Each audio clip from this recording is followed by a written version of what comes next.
aqui decidiu-se pela frente o grupo da educação convidado e coube a Rosaura entrar em contato com você. Nós vamos começar agora, dentro de um minuto, e nós vamos transmitir, se você concorda, pelos nossos faces das entidades. Tudo bem? Sim, tranquilo. 30 minutos inicialmente para você, depois perguntas, tá bom? Excelente. Maravilha. Então, dentro de um minuto, nós começamos a palestra do professor Dr. Fernando Castro, da Rede de Pesquisadores Escola Pública e Universidade, e professor da Universidade Federal do ABC.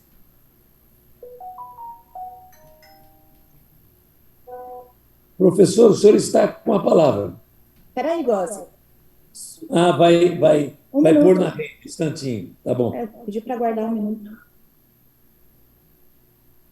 Quando estiver pronto, você nos avisa. Aviso.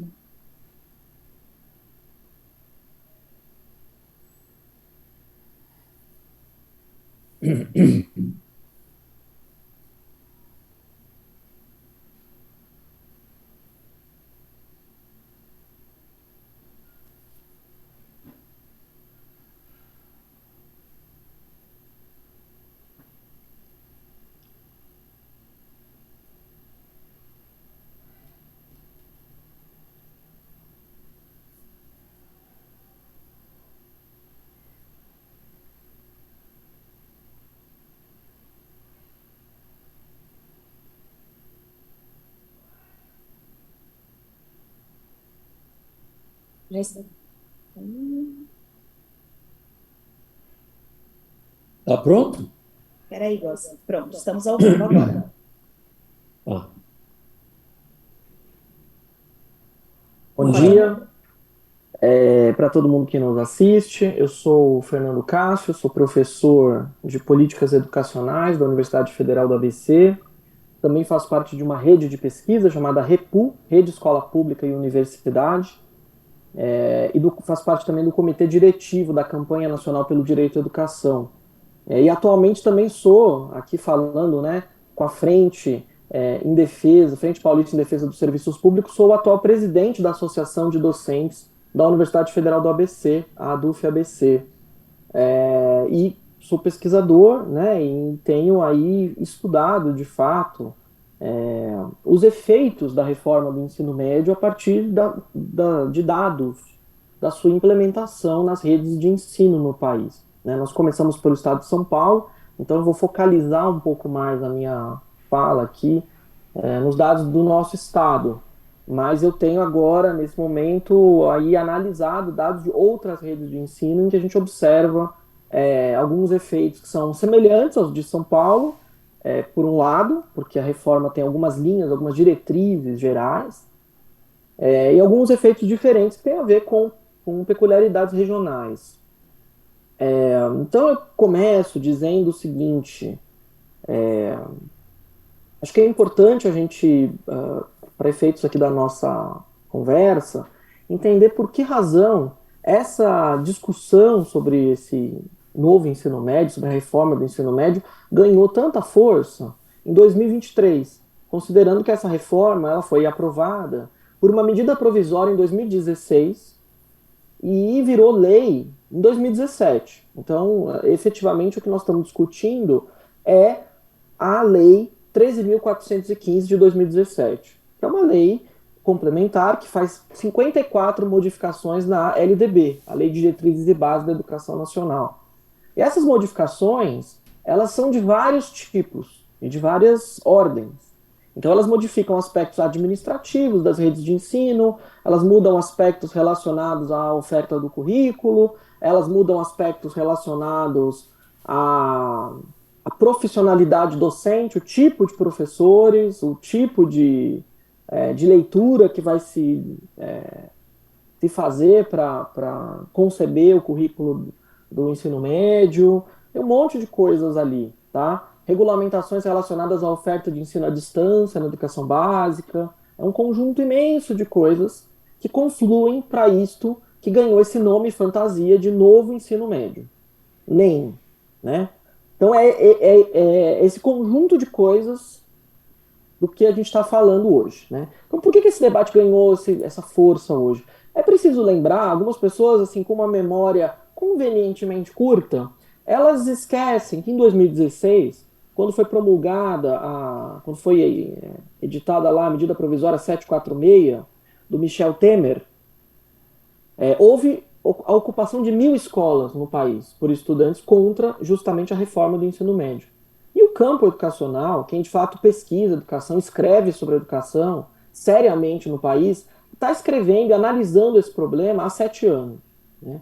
Então, é importante dizer que nada do que está acontecendo agora, etc., é tão surpreendente assim. Tudo isso foi, de alguma maneira, previsto por quem está estudando esse assunto, tá? Desde sempre.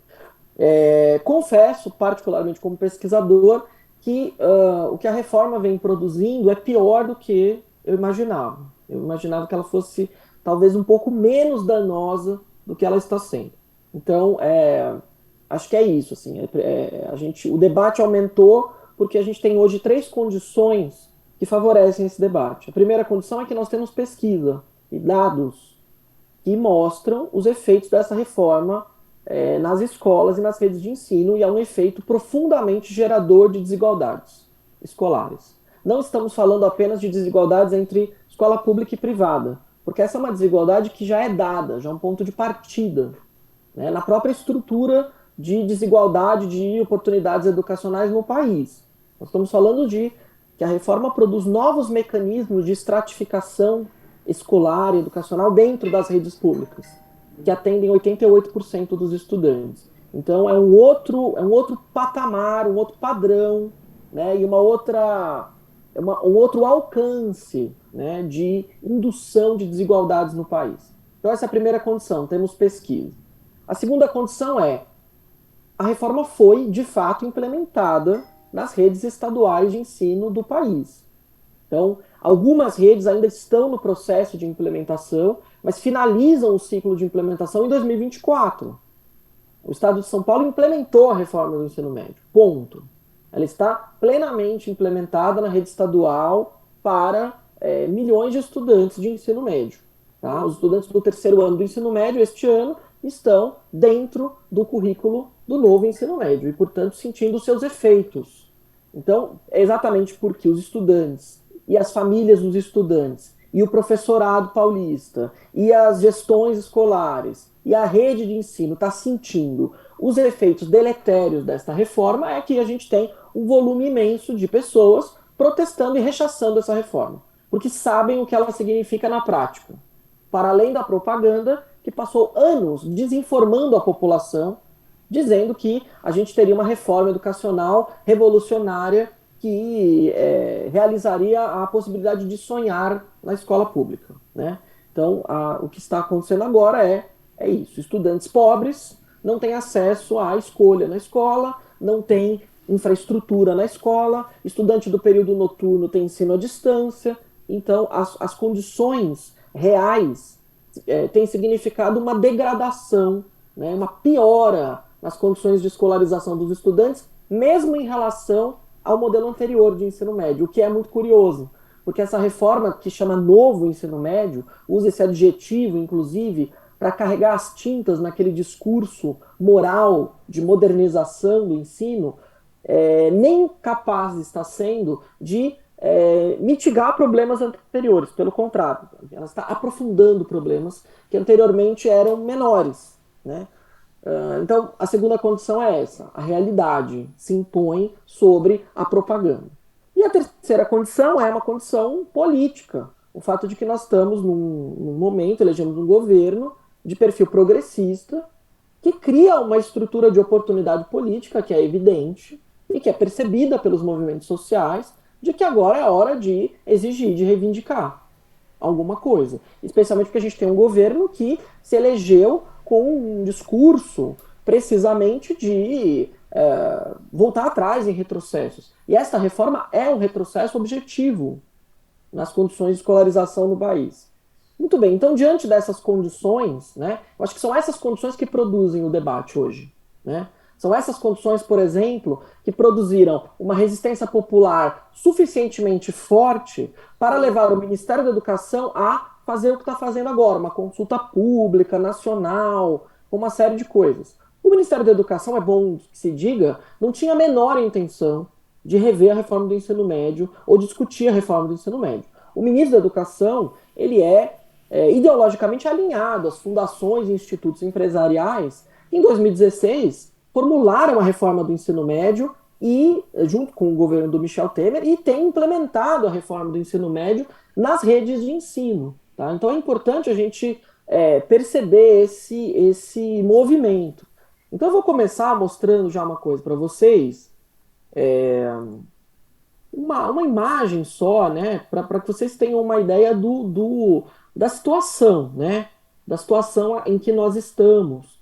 Porque desde que começou, né, o Revoga Nem ganhou um certo vulto, né, na sociedade, a gente tem visto uma série de discursos, né, especialmente das fundações empresariais, dos reformadores educacionais, os reformadores empresariais da educação, que estão aí há muito tempo, né, implementando a reforma do ensino médio. Vocês estão vendo a minha tela? Sim. Muito bem. Então, o que eu estou mostrando para vocês é o quê? É uma rede de políticas, de atores públicos e privados envolvidos na implementação da reforma do ensino médio no país.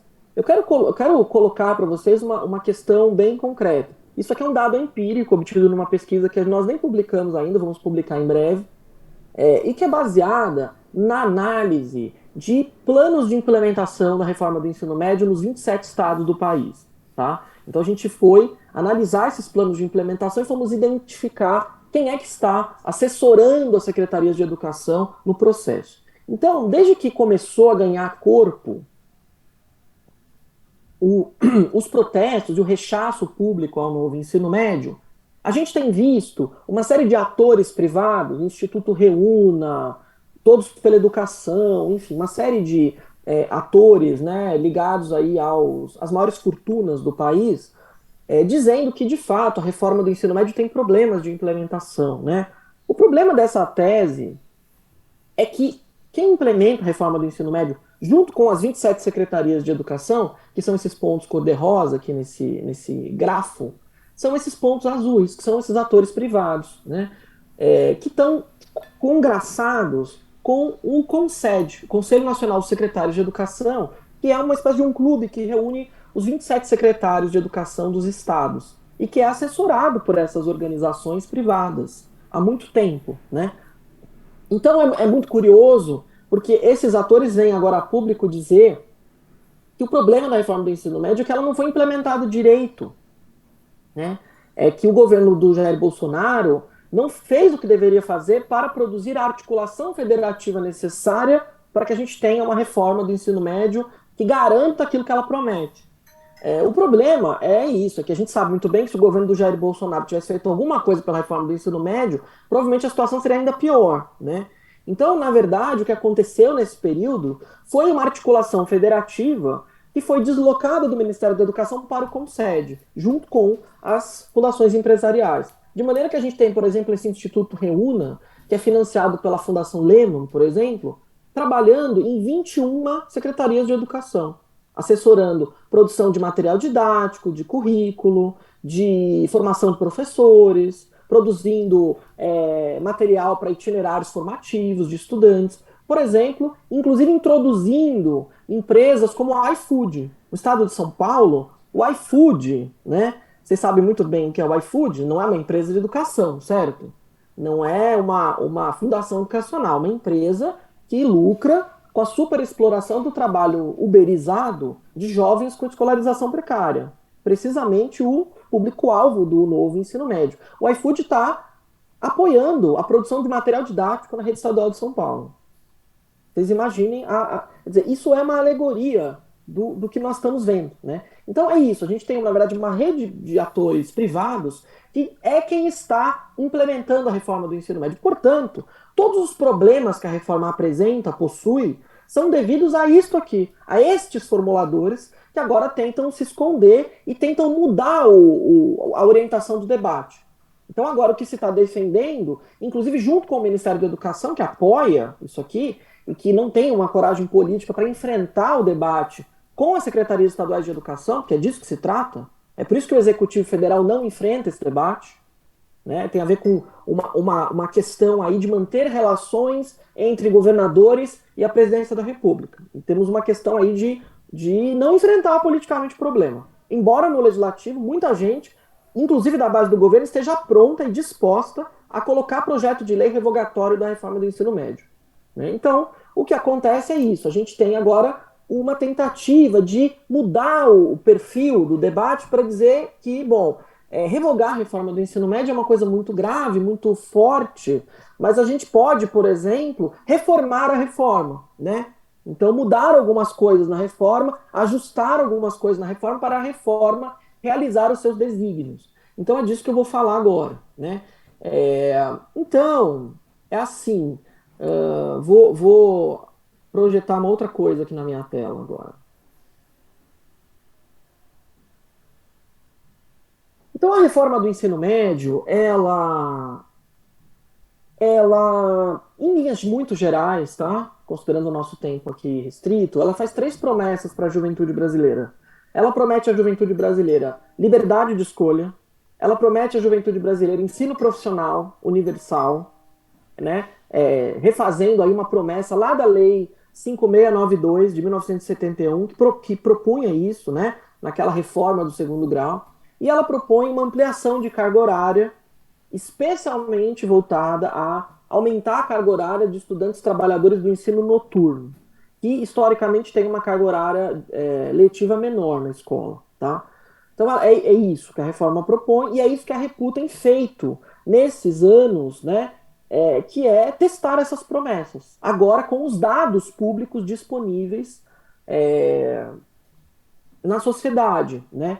Então a gente trabalha especificamente com dados de lei de acesso à informação e análises e cruzamento de bases de dados. Cruzamento de bases de dados de redes estaduais, com as bases de dados do INEP, com indicadores socioeconômicos do INEP. É isso que a gente faz, né?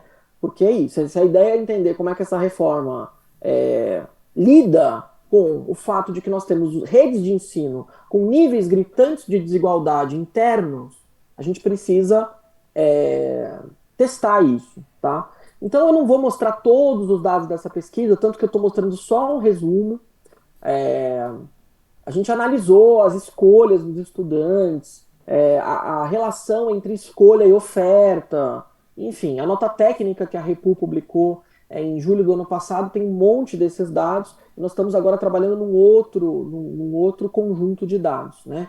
E nesse meio tempo, a Repu acabou de publicar uma nota técnica sobre a expansão do ensino de tempo integral no ensino médio no Brasil, mostrando que o modelo prioritário de implementação da reforma do ensino médio no país, que é a escola de jornada ampliada, né, de tempo integral, ela também implica a exclusão dos estudantes mais pobres. Isso não só em São Paulo, isso em todos os estados do país. Então, aqui a gente tem um dado de 2022 que mostra a oferta dos tais itinerários formativos, né, que supostamente são aquelas escolhas que os estudantes podem fazer para aprofundar o seu currículo escolar, né? O estado de São Paulo oferece 10 itinerários formativos básicos, na verdade 11 básicos, né? Ou seja, os estudantes, em tese, poderiam escolher 11 itinerários formativos, além de diversos itinerários técnicos e profissionalizantes. O que acontece na prática é isso aqui, né? A gente vai ver que a distribuição de itinerários formativos nas escolas de ensino médio do estado de São Paulo, 3.698, oscila entre 2 e 4. Então, 1/3 das escolas ofertam só 2 itinerários. Especificamente, nos 334 municípios do estado de São Paulo, que só possuem uma escola de ensino médio. Então, é preciso dizer que o Brasil é um país que tem 5.570 municípios, mais quase 3.000 municípios, com uma escola só de ensino médio pública. Então, é precisamente nesses municípios menores, com escolas menores, em que os estudantes não têm escolha, né? Porque as únicas salas de aula disponíveis são aquelas. E a reforma do ensino médio promete flexibilização curricular e liberdade de escolha sem a construção de uma única sala de aula, sem concurso para profissional da educação. O Estado de São Paulo, é bom que se diga, não abre concurso público para a contratação de professores PEB 2, que dão aulas no ensino médio, há 10 anos. 50% da força de trabalho dos professores e das professoras da rede estadual de São Paulo hoje são professores com contratos de trabalho temporário e condições extremamente aviltadas de trabalho, né? Então, é neste contexto de aviltamento profissional, salarial, de carreira e de infraestrutura escolar que a gente tem uma reforma educacional que, em tese, amplia possibilidades, mas que, na prática, realiza redução de horizontes de possibilidade. Então, a reforma não amplia a possibilidade de sonhar. Pelo contrário, ela oferece para os estudantes escolhas limitadas e ao estudante, ao fazer esta escolha, anula todas as demais. Então é isso. A reforma do ensino médio rompe com a universalidade do ensino médio no Brasil. Porque ela tem um caráter substitutivo. Então, quando você escolhe um itinerário formativo de ciências naturais e matemática, você não terá formação em ciências humanas e em linguagem. Isso é muito diferente do que acontece nas escolas privadas, em que as aulas a mais, elas são a mais, elas vão para o contraturno, não é substitutivo. Então vocês devem ter lido na imprensa que existe aula de brigadeiro gourmet no ensino médio, oficina de unhas, seja um milionário. Então todas essas coisas existem, de fato, como componentes curriculares eletivas nas escolas estaduais de São Paulo. Essas componentes curriculares eletivas, elas entram no lugar das aulas de sociologia, física, química, biologia, elas entram no lugar, elas não são a mais. Então aquele laboratório de robótica maravilhoso, que na escola privada será feito no contraturno escolar, na escola pública, se ele existir, ele vai substituir uma aula de história. Então esta é a diferença, né, entre a flexibilização curricular, que é suplementar, e a flexibilização curricular, que na prática significa estreitamento da possibilidade de acesso ao conhecimento via escola. Bom, se a gente olhar, né, comparar o número de itinerários diferentes ofertados nas escolas de São Paulo, cada bolinha dessa que está nesse gráfico é uma escola, tá? E a gente colocar isso em função de um nível socioeconômico da escola, que é uma metodologia do INEP, que determina uma escala de 0 a 10 baseada em acesso a bens de consumo, renda, escolaridade da família, que aumenta, né, aumenta de cima para baixo, tá? Então, quanto maior o número, mais vulnerável é a escola. Então, as escolas que estão mais perto de 10, com esse índice, são mais vulneráveis. Então, no estado de São Paulo, as escolas com o maior índice são as escolas do Vale do Ribeira, por exemplo. A região do estado de São Paulo que tem o menor IDH, né? Então, o que a gente vai ver é isso. A gente vai ver que o nível socioeconômico da escola aumenta à medida que aumenta a liberdade de escolha. Então, o estudante mais pobre tem escola mais pobre do ponto de vista curricular. Isso é muito grave, porque isso é uma demonstração de que a reforma do ensino médio cria a profunda desigualdade educacional dentro da rede pública. Ela, de fato, discrimina dentro da rede pública estudante vulnerável e estudante de classe média que estão dentro da rede pública, compondo os 88% de matrículas na escola pública no Brasil no ensino médio, né? E aí, isso é muito grave, porque isso daqui é um dado, um tipo de mecanismo que é impossível de remover da reforma do ensino médio. Porque como ela é uma reforma de redução de custo da educação dos mais pobres, ela sempre vai produzir esse tipo de efeito. Ela nunca não vai produzir desigualdade. Porque a estrutura dela é uma estrutura de pegar uma rede de ensino como está, com as condições de trabalho, de carreira e de salário docente como estão, e promover fragmentação curricular ilimitada. Então, assim, se você parte de uma política dessa sem garantir condições mínimas de igualdade, você vai transformar, né, diferença em desigualdade. Você vai naturalizar diferenças como desigualdades.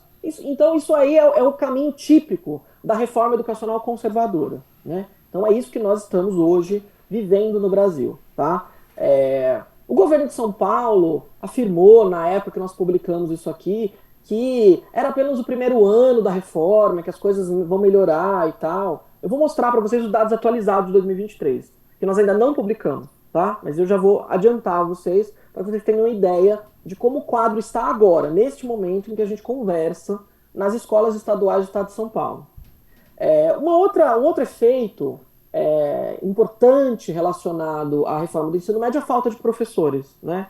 Por várias razões que eu tenho explanado aí publicamente, entre elas o fato de que a reforma do ensino médio ela é profundamente desorganizadora dos sistemas de ensino. Ela desorganiza a alocação de professores, ela propõe uma ideia de interdisciplinaridade equivocada, para dizer o mínimo, né?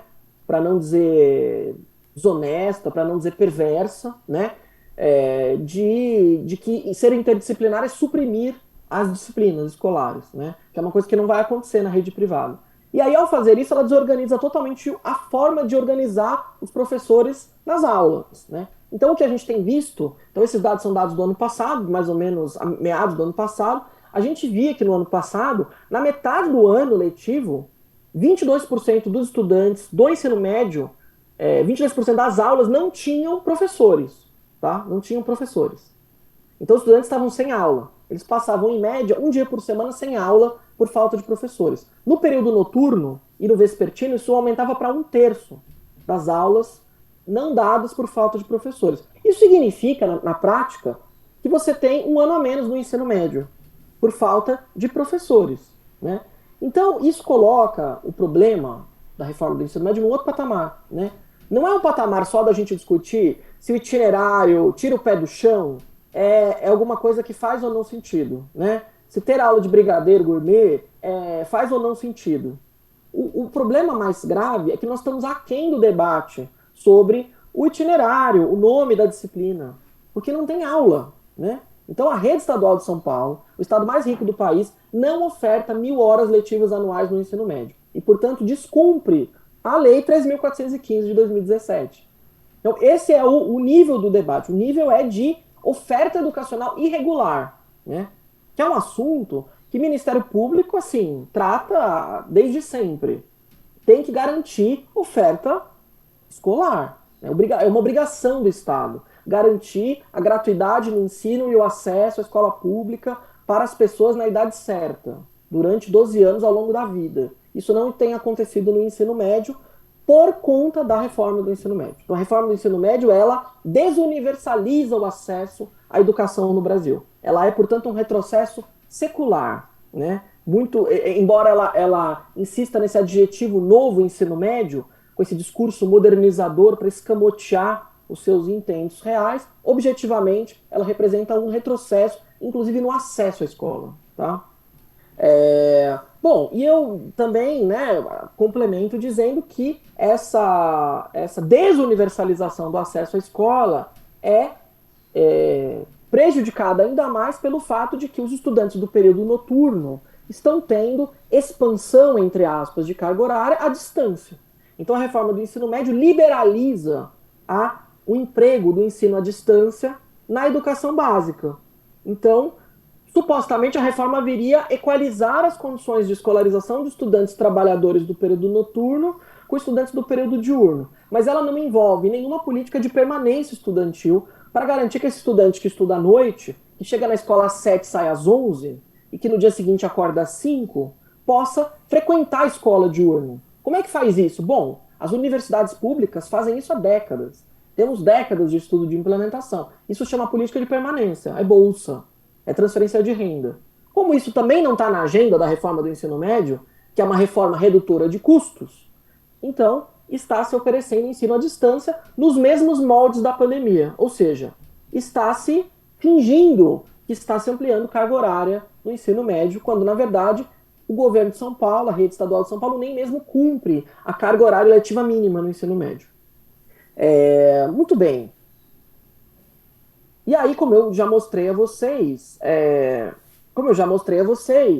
a condição de implementação se dá, né, com a participação de um monte de atores privados que estão produzindo esta situação de caos e miséria educacional nas redes estaduais de ensino do país inteiro. É preciso lembrar que nós temos 7,9 milhões de matrículas no ensino médio no Brasil, e 88% dessas matrículas estão no sistema público, né? E quando eu digo sistema público, é especificamente nas redes estaduais, que é quem, por lei, tem obrigação de ofertar o ensino médio, tá? Uma fração muito pequena da população está fazendo ensino médio em rede municipal, muito pequena. E uma fração igualmente pequena da população está matriculada nos institutos federais, 0,8% das matrículas, tá?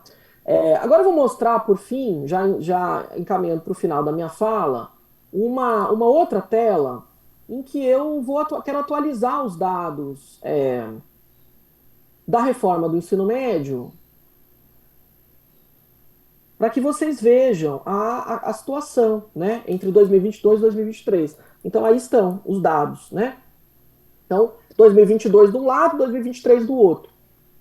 Ou seja, depois de publicar as pesquisas, de todas as alegações do governo de São Paulo, de que nós vamos arrumar, corrigir, ajustar, a gente vê o mesmo tipo de efeito de geração de desigualdade entre possibilidade de escolha e perfil de renda e escolaridade das famílias matriculadas nas escolas, tá? De fato, o governo de São Paulo mudou um pouco o perfil de oferta dos itinerários, então a gente pode comparar aqui nesse gráfico da esquerda, né, que você vê que 80% das escolas ainda ofertam entre 2 e 4 itinerários, mas o número de escolas que ofertam 2 diminuiu, e o número de escolas que ofertam 4 aumentou, né? Mas essa relação continua sendo observada especificamente nas escolas dos municípios paulistas, que são 345, que só tem uma escola de ensino médio. E mais do que isso, agora em 2023 nós temos um outro dado, um dado adicional, que é a condição do ensino médio da população mais vulnerável, né? Que são as modalidades de ensino. Quem está na Fundação Casa, cumprindo medida socioeducativa, nos presídios, educação de jovens e adultos, escolas indígenas e quilombolas e assentamentos rurais. E aí, se a gente olha para essa população em particular, a gente vai ver que o número de itinerários formativos aos quais esses alunos têm acesso oscila entre 1 e 2. Ou seja, se o estudante tem acesso a um itinerário formativo, ele nem tem acesso às 4 áreas do conhecimento na escola. Então, a população mais vulnerável sempre é aquela que tem a pior condição de escolarização, e a reforma do ensino médio propicia isso, na medida em que naturaliza a desigualdade, né? Usando essa ideia que parece bacana, né, de flexibilização curricular, mas que na realidade violenta o caráter distributivo da educação pública no país, como garantidora de direitos, né, como realizadora de igualdade perante a população, né? E aí tem um dado um pouco mais complexo aqui, que eu acho importante a gente conversar, que é o seguinte: a gente reparou no ano passado que existem também escolas grandes, com 2.000 alunos, com 60 salas de aula, que ofertam poucos itinerários formativos para os seus estudantes. Então nós fomos entrevistar diretores e diretores escolares e fomos descobrir o quê? Que muitas vezes as diretoras e os diretores, para manter o seu corpo docente e conseguir organizar o seu cotidiano de trabalho, porque a reforma torna as escolas inadministráveis, tem rede de ensino no país hoje que não sabe gerar um histórico escolar, porque a reforma fez os sistemas de escrituração escolar sucumbirem. Então, essas diretoras e diretores preferem ofertar menos itinerários. Então, a gente fez uma conta simples. A gente calculou um número, Y, que é uma razão entre o número de itinerários diferentes ofertados na escola, as possibilidades de escolha para os alunos, e o número total de turmas ofertadas. Quer dizer, essa é uma medida da capacidade daquela escola efetivamente ofertar mais itinerários e de usar essa capacidade. Ou seja, quanto menor esse número, menor é o uso da capacidade da escola de garantir liberdade de escolha. Então a gente vai ver que em 2022, né, essa razão Y ficava aqui acima de meio, são esses pontos em laranja. Agora, em 2023, esses valores já estão caindo para 0,25, né? Então, na prática, nós temos escolas grandes que ofertam itinerários formativos em 1/4 da sua capacidade. Então, Então, além da falta de infraestrutura, da falta de sala de aula, da falta de profissionais da educação, ainda existem escolhas gestionárias de garantir que a escola fique possível de se administrar, de se organizar, e que isso também contribui para a diminuição da oferta, né, dos milagrosos itinerários formativos, tá? Então, eu falei aqui, tratei aqui especificamente de duas promessas da reforma do ensino médio, a liberdade de escolha e a expansão de carga horária, mas poderia também falar sobre o ensino profissionalizante, que é feito e que tem sido feito nas redes de ensino, não com ampliação, né, de vagas no sistema público qualificado de escolas técnicas. Então, ninguém aqui, por exemplo, tem ouvido falar de expansão de rede física de institutos federais, do Centro Paula Souza, em São Paulo, para lidar com o aumento da demanda por ensino técnico do novo ensino médio. Então, o que o governo de São Paulo tem feito é criar pequenos programas, programetes, né? Novotec, coisas assim. Agora o atual governo vai mudar o Novotec e tal, para transformar a escola regular com essas condições precárias de funcionamento. Vejam a auditoria que os tribunais de contas dos estados, em força-tarefa, fizeram faz 2 semanas, mostrando as condições físicas das escolas públicas no país. Então, usar estas escolas, nestas condições, para ser espaço de oferta de ensino técnico. Então, assim, evidentemente que isso não funciona, né? Primeiro porque um curso técnico tem carga horária maior, segundo que um curso técnico exige laboratório, infraestrutura, professores e professoras com formação, o que nada disso está sendo realizado. Pelo contrário, o que o governo de São Paulo pretende e já tem feito, assim como outras redes de ensino no país, é ampliar a privatização da oferta educacional direta, contratando professores de escolas técnicas privadas para a oferta dessas disciplinas, né? Isso tem acontecido no estado de São Paulo, existe existe aí um loteamento, né, da oferta dessas vagas no estado, e tem várias empresas, escolas privadas, contratadas para fornecer, então, professores para a implementação desse tipo de coisa. Nem preciso dizer, por fim, que a prioridade de cursos nessas ofertas de ensino técnico são os cursos técnicos baratos, de baixo custo, né? Então, administração, marketing, esse tipo de coisa. Então, a Rede São Paulo, inclusive, limou os cursos técnicos de química, de análises clínicas, de edificações, de mecatrônica, de nutrição, de farmácia, que exigem laboratório e que, portanto, exigiriam investimento proporcional, né? Então, é só curso técnico barato, com carga horária reduzida e que nem ao menos oferece um diploma e uma habilitação técnica passível de ser reconhecida no mundo do trabalho. Então, concluo a minha fala dizendo que, a despeito dos discursos de que essa reforma é maravilhosa, milagrosa, e que a gente precisa ter paciência e ter resiliência para esperar que ela possa produzir os seus efeitos maravilhosos, o que nós temos visto é isso, é que essa reforma produz, sob qualquer aspecto em que ela é analisada, desigualdade, sob qualquer aspecto em que ela é analisada, ela prejudica mais os estudantes mais vulneráveis, e que não tem como extrair esse caráter indutor de desigualdade da reforma, né? Então a defesa da revogação se baseia na percepção evidente de que não há, na concepção da reforma, no desenho da reforma, nada que possa eliminar dela o seu caráter indutor de desigualdade, porque ela é feita para isso. Ela é uma reforma para reduzir custo da educação dos mais pobres. Veja o contexto de aprovação dela no governo do Michel Temer, junto com reforma trabalhista, com reforma da Previdência, sob os auspícios da emenda constitucional 95. É impossível a gente achar que uma coisa dessas, produzindo estes efeitos, não é um projeto que tem a ver com os grupos políticos que elaboraram e aprovaram esse negócio. Termino dizendo que chega a ser risível a gente ver o próprio ministro da Educação, né, e as pessoas que estão aí defendendo essa reforma querendo acusar, né, as pessoas que estudam, que pesquisam, as entidades sindicais, as associações científicas, os movimentos estudantis, os movimentos sociais, de, por defenderem a revogação desta reforma nefasta, serem conservadores e estarem atrás de uma volta ao passado. É absurdo alguém querer rotular um estudante que está na rua, um estudante de 16 anos, que está na rua, rechaçando a reforma do ensino médio e exigindo ter aula na escola como conservador, e a Fundação Lehman como progressista. Isso é uma inversão de valores e do debate que é absurda, que chega a dar vontade de rir, né? Mas eu acho que isto mostra para nós que nós estamos no caminho certo, no caminho de fazer pressão, e pressão popular, pressão de rua contra esse governo. Porque Lula mesmo, presidente Lula, diz isso.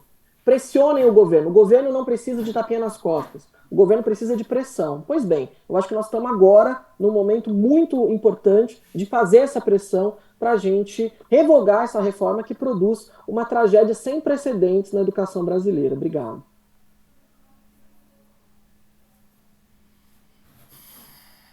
Seu microfone está desligado, Gozzi. Muito obrigado, dizemos nós, professor Fernando Cássio, porque você realmente trouxe à tona muita coisa que a gente imagina, mas não tem os dados que você tem para poder entender o que acontece. Eu costumo dizer que os servidores públicos, isso não só professor, servidor público em geral, é muito importante, porque é ele quem leva os direitos que estão na Constituição para o cidadão.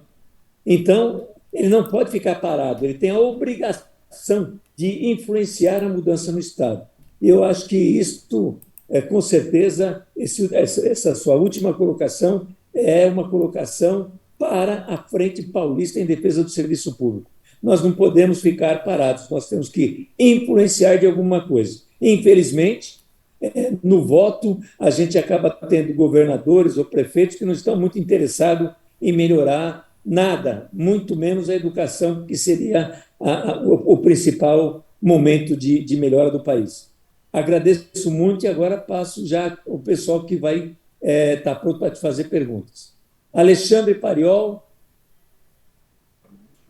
Bom, primeiro cumprimentar o companheiro Fernando, sou aqui do Sintusp, da USP.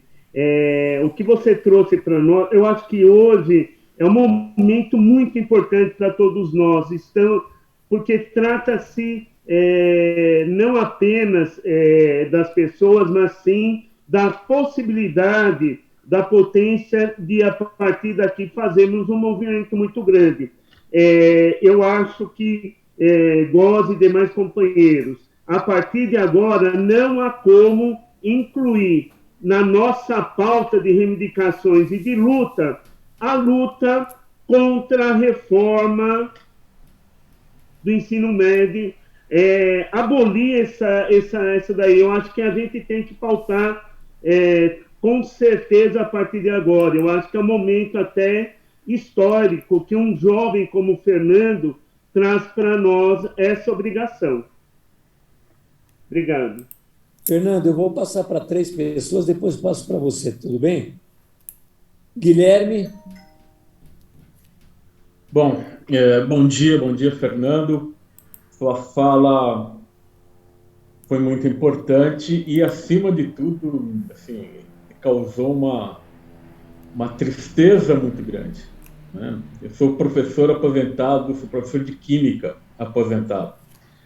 E aí, quando você vê que o Itaú, né, que a Telefônica, que o iFood, que o Instituto Ayrton Senna estão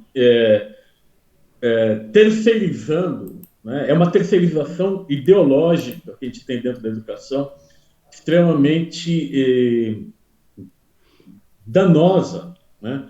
Eu vejo como tipicamente a tentativa de ganhar corações e mentes, né, no campo do neoliberalismo, né? As reformas que a gente já viveu na educação, eu sou um aluno do ensino médio dos anos 70 e que viveu a questão da profissionalização em massa, né, de um falso educação profissional, onde você fazia onde você fazia, não, onde você entrava numa escola onde você não tinha onde você não tinha escolha, né? Eu tive, por exemplo, uma carga horária no meu ensino médio voltado para as áreas de exatas, né? Várias aulas de química, física, matemática, no modelo norte-americano do ensino dirigido, né? Que era o modelo dos anos 70. E hoje você continua. Em compensação, eu não tinha aulas no campo, no campo das humanidades. Hoje você faz isso que você mostrou dessa opção que não existe, mas o que você tem realmente é conseguindo piorar aquilo que não era bom, né? O que, de uma certa forma, eu sempre falo que o fundo do poço sempre tem uma pá, né? Eu acho que a reforma do ensino médio é essa constatação brutal. E eu acho que o caminho, como você falou, Fernando, é a pressão, né? A pressão em cima do governo, é a pressão nas ruas, e tentar quebrar o discurso da mídia. Eu acho que esse que é o mais importante. A questão ideológica que vem no ensino médio vem junto um discurso de mídia. E é esses que são os nossos grandes adversários, os nossos inimigos nesse momento. Não vou nem colocar a questão da falta de professores, Fernando, porque assim, é um absurdo o que a gente vê, né? Assim como você colocou que faltam aí quase um terço de 25% a um terço, de um quarto a um terço de aulas que os alunos não têm. Eu fico me perguntando quem é que dá aula dessas coisas, né? De como ser um milionário, como fazer brigadeiro, quem é o profissional que faz isso, né? E, por fim, eu acho que existem diversas formas de resistência a isso. Acho que quando você coloca que as grandes escolas fazem propositalmente uma diminuição de oferta, é uma tentativa de salvar, né? Não é algo assim, não queremos fazer, não. É uma tentativa de salvar o que tá ruim. Então, isso aqui vai ficar pior, vamos fazer o menos pior possível, né? Então eu vejo dessa forma. Foi muito triste, viu, Fernando? Foi muito triste ouvir tudo isso. Eu acho que bate fundo assim, para quem eu gostava de dar aula. Então eu vejo isso com muita tristeza mesmo. Valeu, parabéns pela pesquisa, porque eu acho que ela conseguiu atingir o objetivo, que é mostrar esses números. Mas foi muito triste tudo. Obrigado. Olmer. Ô, Gozzi, pessoal, bom dia, desculpe atravessar a reunião. Cederia a palavra de 1 minuto, nós estamos em greve, só queria compartilhar os companheiros. É possível? Tem acordo aí? Quem é que está falando? Yuri do CITSESC, pessoal da Fundação Casa em greve. Fundação Casa. É que o professor pode ter algum problema de horário, mas você vai falar em seguida, sem problema. Tá bom? É 1 minuto. Tá, 1 minuto, vamos lá. Então, nós estamos em greve, só para compartilhar os companheiros. É o 6º dia de greve, tá? Paramos várias unidades no estado.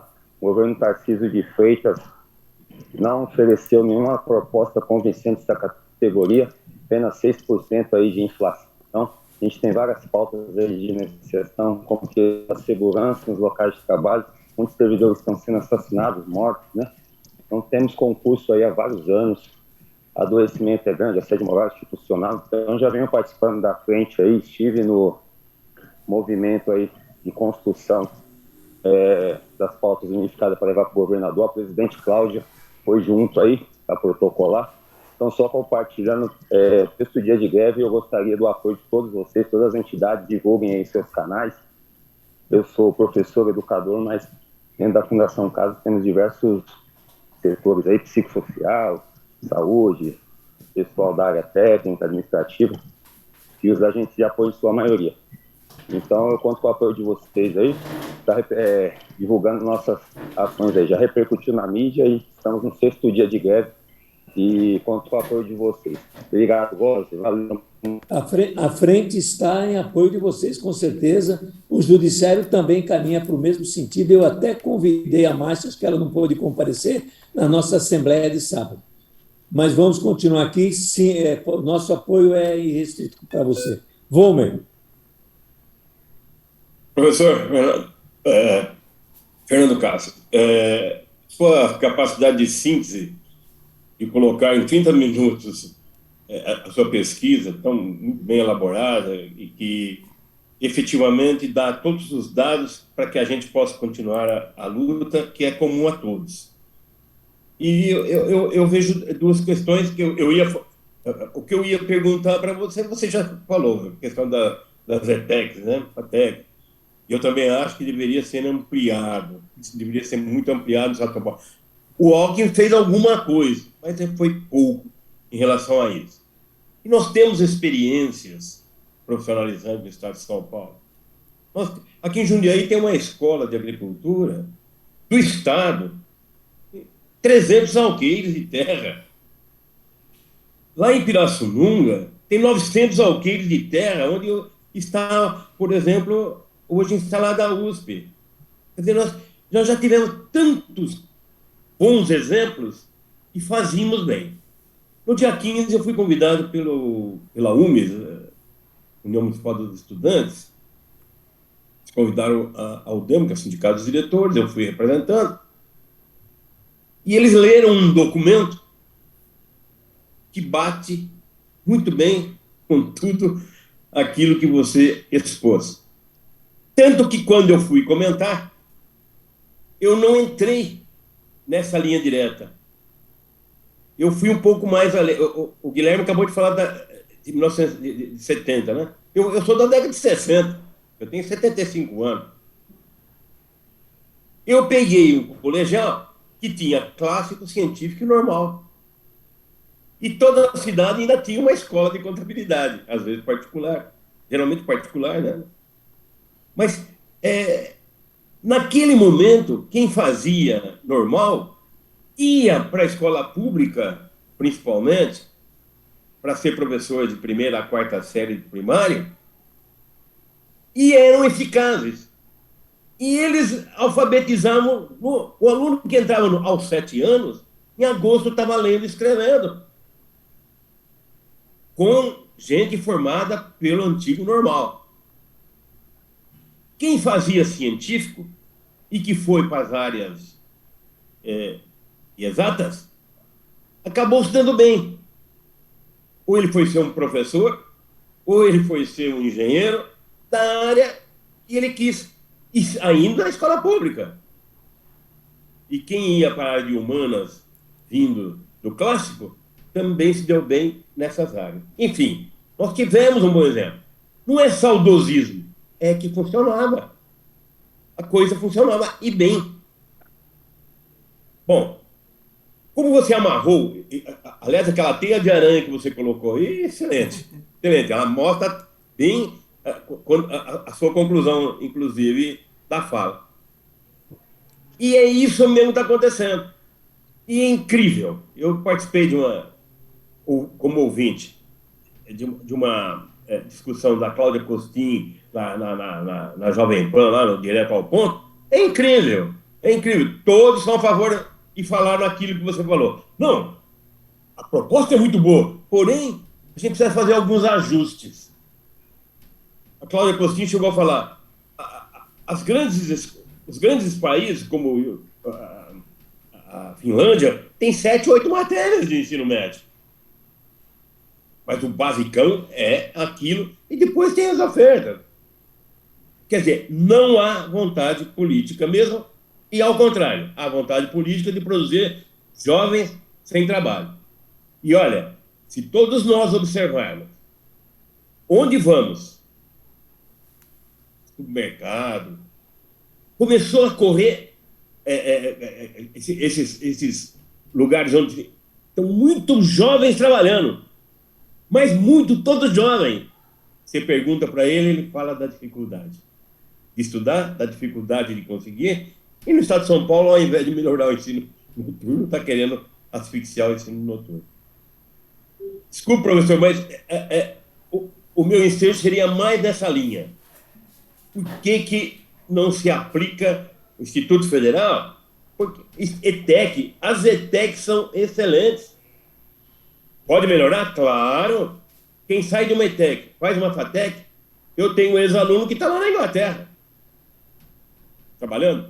Então, é possível uma escola pública assim decente, mas, infelizmente, o enfrentamento é muito mais amplo, conforme a sua teia de aranha aí mostrou.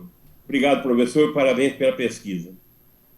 Vou passar agora para o professor Fernando, depois nós temos mais 1, 2, 3, 4, 5, 6 perguntas. Encerro agora as perguntas, apenas os que estão inscritos, e vou pedir que seja pergunta de 1 minuto, tá bom? Professor Fernando, com você. Eu vou comentar rapidamente esse último ponto.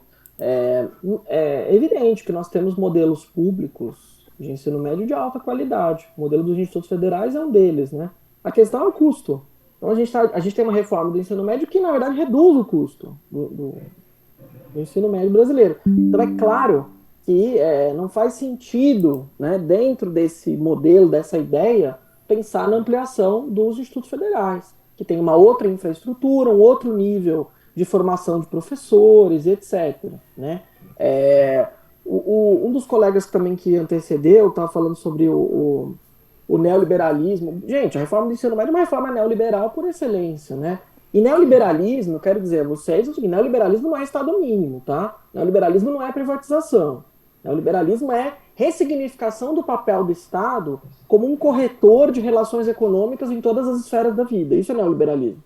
Então, nesse sentido, o discurso neoliberal na reforma do ensino médio está exatamente nessa ideia das profissões do futuro, da uberização. Isto é o neoliberalismo na reforma do ensino médio, né? A ideia de que flexibilização curricular e remoção do conteúdo substantivo da escola significa aumento de liberdade, né? E de escolha individual. Isso é uma deturpação, né? Inclusive do caráter distributivo da educação pública, que é um direito social, né? Antes da escolha individual, etc., existe uma obrigação estatal de oferecer uma escola pública, universal, gratuita, com um padrão mínimo de qualidade para todas as pessoas. Então, isso vem antes, inclusive, das próprias condições de diferença, das modalidades, das especificidades regionais. Então, assim, se a gente só fragmenta, né, e exacerba as diferenças sem considerar a garantia mínima de igualdade, a gente naturaliza a desigualdade. Então, esse é o raciocínio que eu uso para mostrar como esta reforma e outras, como a Base Nacional Comum Curricular, etc., elas estão paulatinamente corroendo, de fato, o direito à educação no Brasil, né, como alguma coisa basal para a população, dentro do paradigma, né, de princípio de justiça social, de igualdade, que é o que está na Constituição de 88. Né? Ela, de fato, trabalha com a perspectiva da diferença, mas sempre a partir de uma perspectiva de igualdade. Nunca desatreladas as duas orientações. Né? Então, enfim, queria comentar isso aqui inicialmente. Desirê 1 minuto, depois Edgar 1 minuto, depois Aldo 1 minuto.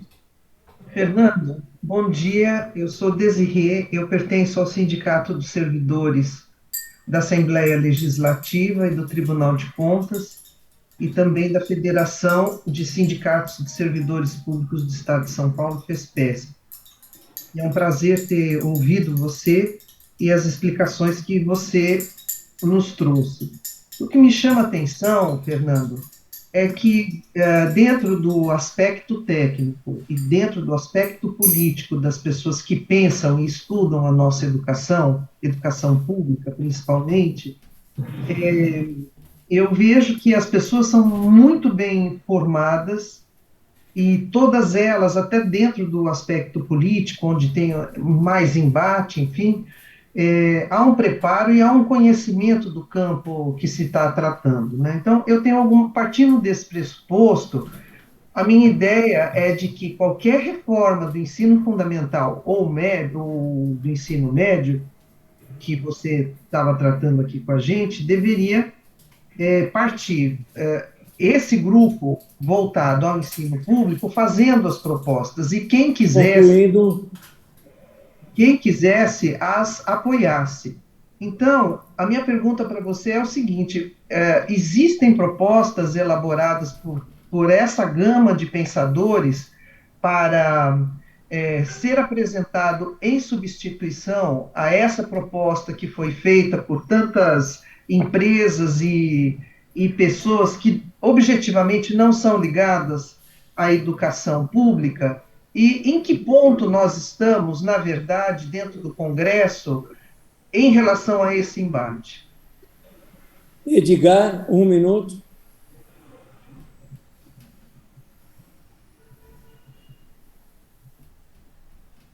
Precisa ligar o Tem que ligar microfone, o Edgar. microfone, Edgar.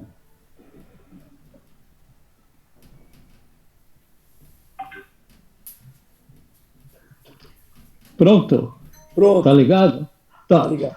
Doutor Fernando, parabéns. Olha, você elucidou muitos pontos que eu acho importantíssimos, né? Primeiro, me preocupa extremamente, acho que é uma preocupação de nós todos, escola.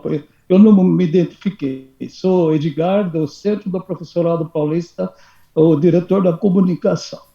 Olha, com relação a 21 estados, cujo o CONSED, que é o órgão, o Conselho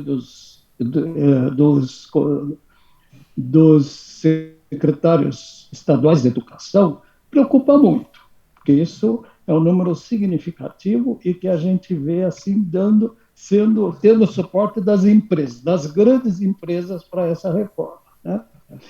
Um outro ponto, né? Nós assistimos desde a 5692, 71, né, da sua implantação até hoje, né? Concluindo, Edgar. O ensino médio é o grande gargalo, né, da nossa educação. E a gente não vê perspectiva. E uma outra questão, que é uma grande preocupação também, é com relação ao Enem. Como é que vai ficar o Enem nesse cenário aí que é tenebroso? Não temos perspectiva para os nossos alunos que aspiram, né, entrar no ensino superior. E não só isso, né? É tudo isso. Então, obrigado. Aldo, 1 minuto. É possível, mas vou tentar. Primeiro, parabenizar o professor pela importante exposição.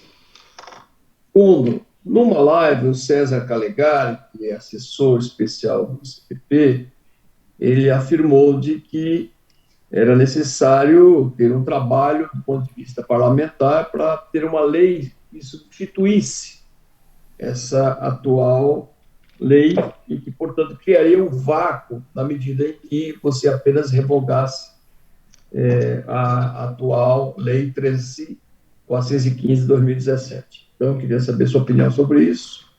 Segundo, a consulta que o MEC está fazendo é um absurdo. Na verdade, é uma consulta para legitimar o que aí se encontra. Eu li, fizemos um debate, eu sou da POSP, aqui tem a Neuza, que é da Profib, tem companheiros que são da Profesp, e nós estamos fazendo um debate sobre isso. Queria depois, inclusive, te convidar para ajudar nesse debate na POSP, na Profesp, na Profib, no sentido de que possamos articular uma narrativa, né, que possa colaborar ainda mais para o conjunto das pessoas. E, por último, é o seguinte: eu continuo defendendo a revogação. Não vejo saída a não ser pela revogação. E acho mais, ou a gente radicaliza esse debate da revogação, ou nós vamos ter também que fazer uma luta pelo fora Camilo, ou pelo fora ministro, porque toda a sociedade, estudantes, professores, entidades da educação, fazem o debate no sentido da necessidade da revogação. Só ele e o grupo que está no entorno dele não acha isso plausível. Nós vamos ter que pensar a médio prazo como fazer também para poder mudar o ministro que está na contramão da educação. Obrigado. Concluído, obrigado. Professor Fernando, tem mais duas pessoas, eu vou dar 1 minuto para cada uma, depois abro para você, pode ser? Beleza. Rosângela, 1 minuto. Bom dia, professor Fernando. Gratidão pela exposição e por ter trazido em primeira mão, ter divulgado aqui nesse espaço o resultado da pesquisa. Excelente. A minha indagação vai no caminho do Edgar Fiuza, que ele começou a falar do Enem. Com essa precarização e a ausência de matéria, ausência de disciplina lá naquele itinerário formativo, eu queria saber se essa reforma soluciona essa ausência de matéria no itinerário, mas essa matéria vai ser exigida no Enem, por exemplo. Como é que o aluno faz? Ele não tem essa matéria no itinerário, mas ele é obrigado a se submeter a essa matéria no Enem. Obrigada, viu? Por último, Marie Claire, 1 minuto. Muito obrigada. Professor, eu sou do Judiciário, então, e fiquei aqui muito feliz por ter entendido bastante da discussão que os colegas da educação fazem, e, inclusive, eu tenho uma filha que escreve, revisa livros didáticos do ensino médio, então eu escuto bastante as reclamações dela a respeito disso. Mas é só para falar uma coisa que me deixa muito frustrada. A minha neta mais velha está numa ETEC em Piracicaba e não tem professor. Tem matérias que a ETEC de Piracicaba não tem professor neste momento. E aí eu quero saber como é que a gente faz para mudar esse quadro. Muito obrigada. Professor Fernando, com você.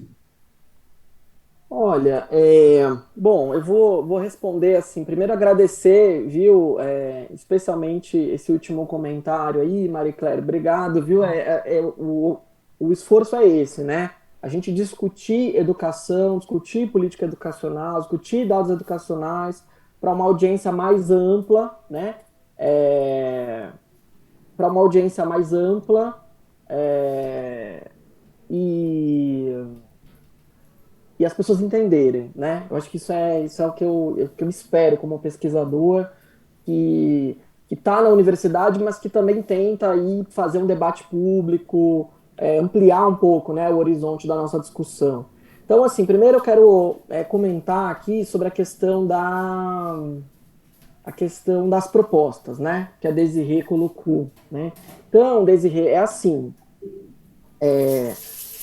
eu acho que a gente precisa, por exemplo, assim, a gente tem uma proposta de reforma para o ensino médio, que é a Diretriz Curricular Nacional de 2012, né?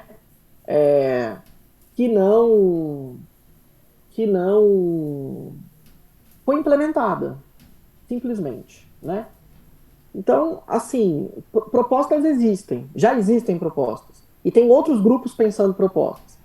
Agora, assim, o que eu defendo, tá? Vou te dizer o que eu defendo. Eu acho o seguinte, eu acho que a revogação da reforma do ensino médio, ela não é o ponto de chegada, ela é o ponto de partida. A gente tem que partir da revogação, né? E a revogação, ela não é um botão que se aperta e explode tudo, né? Quer dizer, se tem uma lei complementar revogatória da reforma do ensino médio, imediatamente não muda nada no estado de coisas. O estado que implementou a reforma vai continuar com ela, né? Então, assim, a revogação é o ponto de partida. O que eu defendo? Eu defendo Conferência Nacional de Educação. É isso que eu defendo.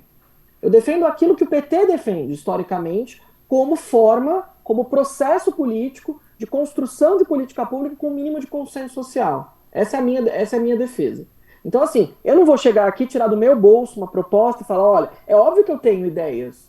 É óbvio, por exemplo, que eu acho um absurdo que na Lei 3.415 eles estabeleçam 1.800 horas como máximo de formação geral básica no ensino médio. Isso precisa ser eliminado da lei, percebe? Eu sei coisas que eu acho que a gente precisa eliminar da lei e fazer de outra forma, e pensar outra coisa.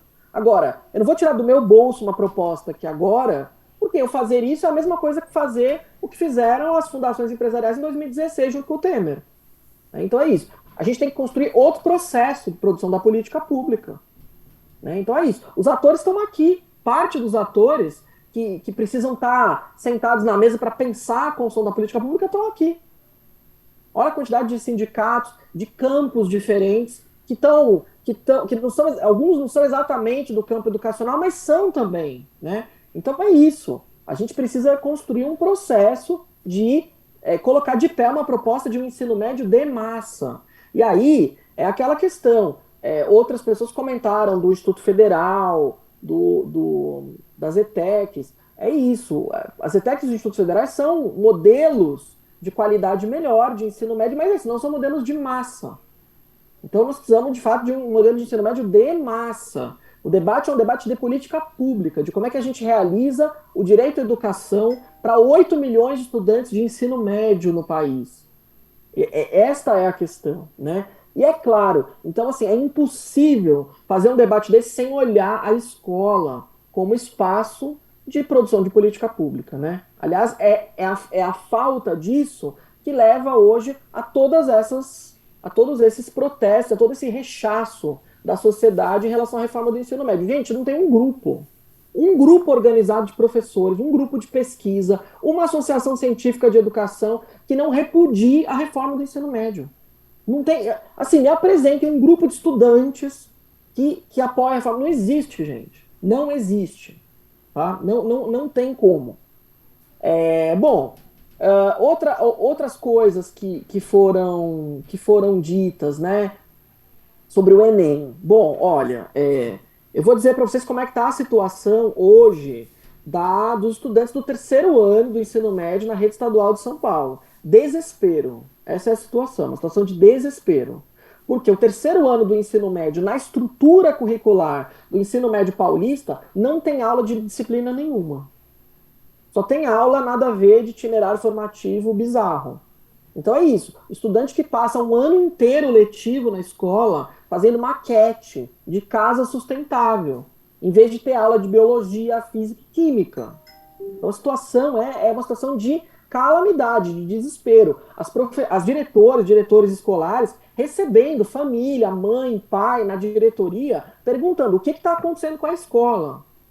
Que o meu filho, a minha filha não tem aula na escola. Então essa é a situação. Aí vocês me perguntem, o que vai ser do Enem nesse ano? Vai ser trágico, né? Para esses estudantes vai ser absolutamente trágico.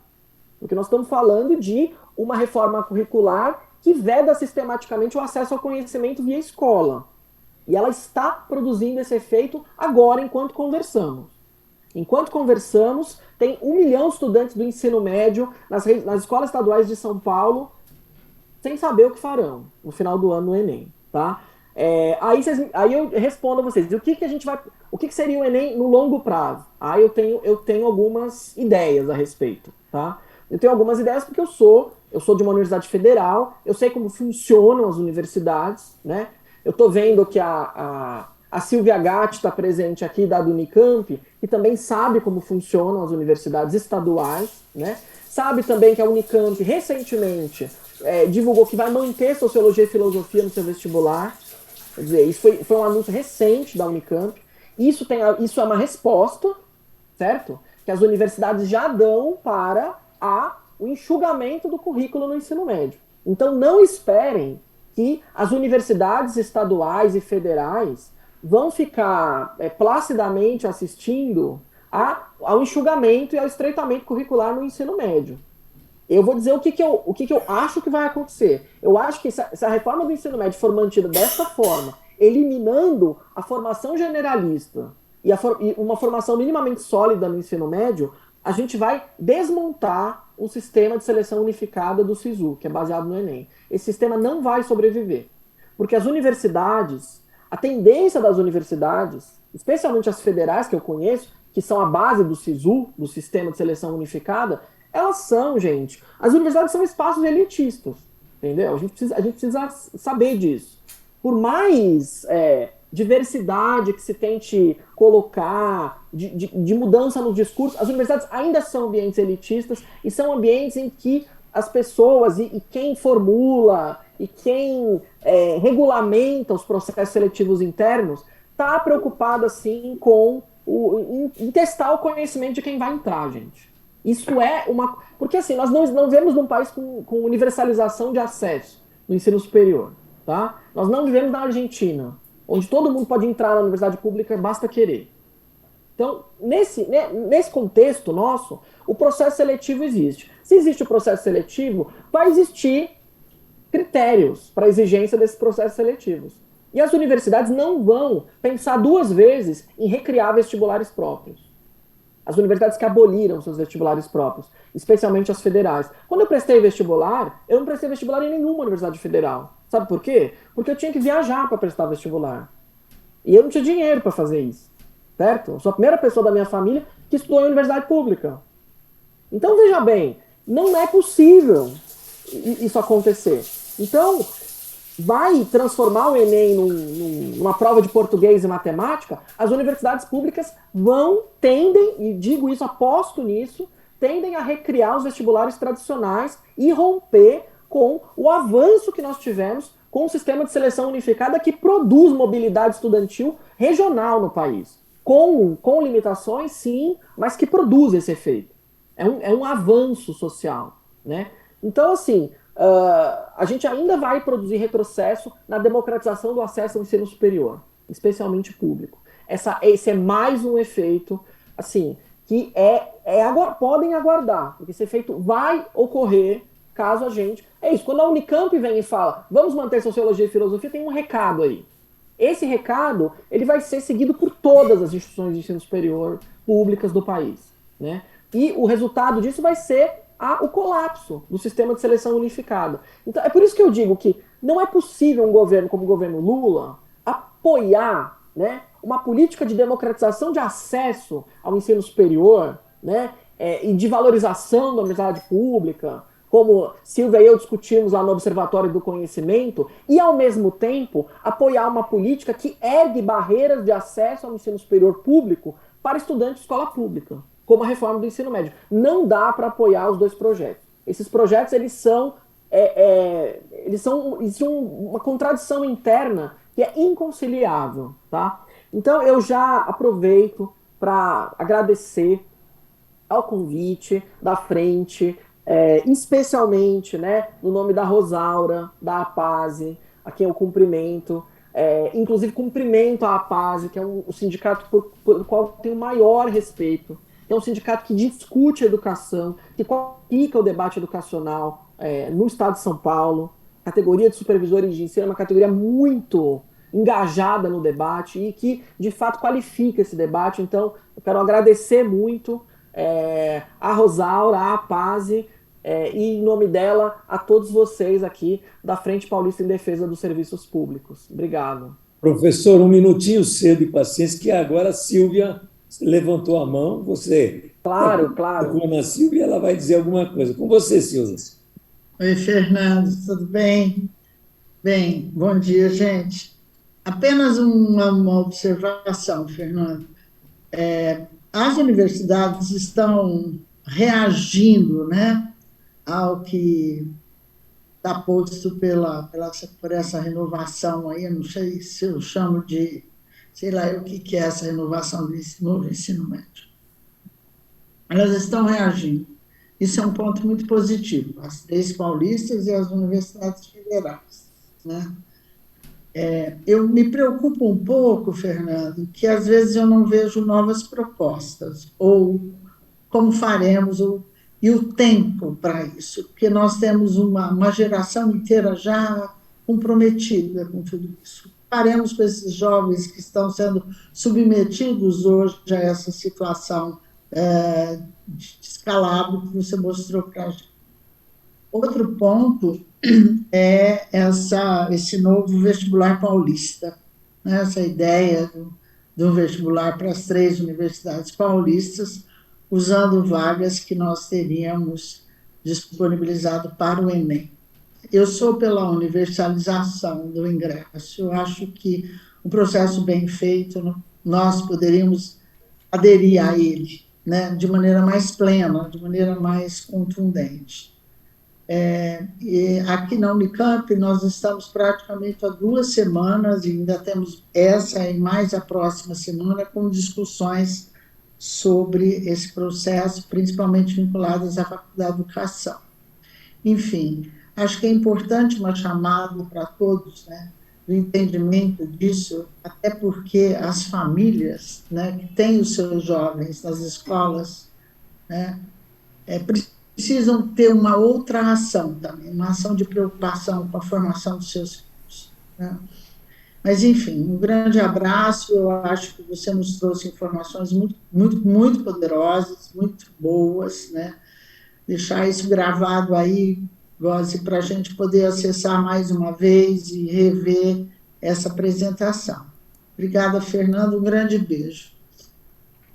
Com certeza, Silvia. Deixa eu só fazer um comentáriozinho. Sim, mas eu volto para você. Silvia, vai ficar gravado sim, a Raquel vai passar os links, inclusive. Pois não, Fernando? Professor, pode falar. Oi, então, não, eu acho que Silvia nem estava sabendo do vestibular paulista. Acabei de saber por você. Pois é. Vai pesquisar. É muito interessante, né? Porque eu acho que isso é a dissolução mesmo do sistema, né? De seleção unificada. É mais um passo, né? Essa coisa das propostas, Silvia, olha, eu esqueci de comentar isso na minha resposta, que surgiu, né? Gente, tem muita coisa acontecendo. Tem projeto de lei sendo escrito para mudar aspectos da reforma do ensino médio. Alguém mencionou o César Calegari também, acho que foi o companheiro do CPP ou da UDEMO, um dos dois. Acho que do CPP, isso. Que é o seguinte, o Calegari defende uma medida provisória pontual para eliminar o mecanismo do máximo de 1.800 horas, por exemplo. Então, foi o Aldo. Foi o Aldo. Isso, foi o Aldo. Então, Aldo. Muitas propostas, gente, que estão em discussão, né? E felizmente, Silvia, eu vou dizer para você, assim, as famílias estão agora preocupadas com a formação dos filhos. Estão, assim, esse movimento que a gente tem pelo Revoga Nem de massa, ele não é à toa. Ele é um movimento que chegou na casa das pessoas. E é o seguinte, gente, a imprensa está pautando esse negócio, pautando de verdade esse negócio, vendo a realidade da reforma das escolas. Né? Então é isso. O pessoal do Todos pela Educação está tendo que dividir o espaço com o professor, com o diretor, com o estudante, com mãe, com o pai. E eu acho que é isso, porque esse é o debate que está colocado na sociedade, né? Então, assim, eu espero, agradeço muito mais uma vez, espero aqui ter contribuído para qualificar um pouco, aprofundar um pouco esse debate no âmbito da frente, e já me coloco à disposição aqui para estar junto com vocês para a gente derrotar a reforma do ensino médio no estado de São Paulo. Professor Fernando, nós agradecemos muito a sua presença. Você trouxe luz, esclareceu bastante, e isso, com certeza, nós não vamos abandonar você. Então, fique pronto, porque mais vezes nós estaremos conversando. Precisamos disso. Ora, um país sem uma escola que prepara os seus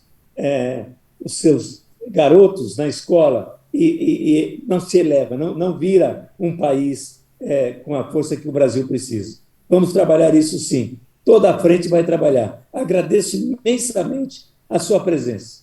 Muito obrigado. Vamos nos ver mais vezes. Abraço, gente. Obrigado.